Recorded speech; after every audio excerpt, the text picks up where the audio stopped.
A Sanilac County circuit judge, I believe this is in Michigan, has awarded parenting time and joint legal custody of an 8-year-old boy to a convicted sex offender who raped the child's mother 9 years ago when she was 12 years old.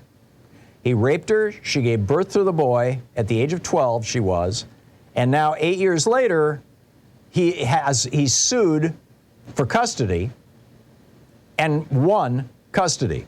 Her attorney, Rebecca Kiesling, is saying, this is insane. She says, nothing has been right about this since it was originally investigated. He was never properly charged and should be sitting behind bars somewhere. But the system is victimizing my client, who was a child herself when this happened. Judge Ross ordered his name added to the child's birth certificate. She said her client was notified, this is the young woman who was 12 when he raped her, that she was, quote, not allowed to move 100 miles from where she has been living when the case was filed without court consent. Since his conviction for rape, by the way, he was convicted of raping this 12-year-old, served 6 months in jail. Now he has child custody over the kid. Since that conviction in 2008 for raping the 12-year-old, he has been convicted of raping another child, for which he served 4 years in prison. So we've got this. I found this on the internet. It was on Twitter this morning.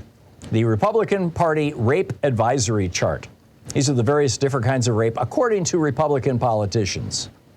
There's the gift from God form of rape. This is Richard Moorcock, the Republican Senate candidate.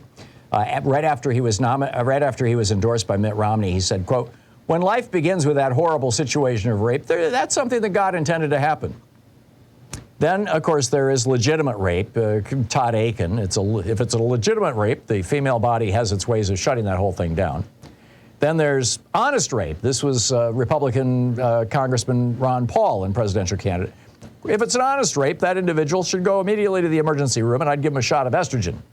Then there's emergency rape. Republican Senate candidate Linda McMahon, of wrestling fame, in October of 2015, she said, it was really an issue about a Catholic church being forced to offer those pills if the person came in an emergency rape. Then there's easy rape. State Representative Roger Rivard of Wisconsin. If you go down that road, some girls, they rape so easy. Then there's forcible rape. Republican vice presidential nominee Paul Ryan and 214 other Republicans sponsored a bill that would prohibit funding of abortions except in cases of, quote, forcible rape.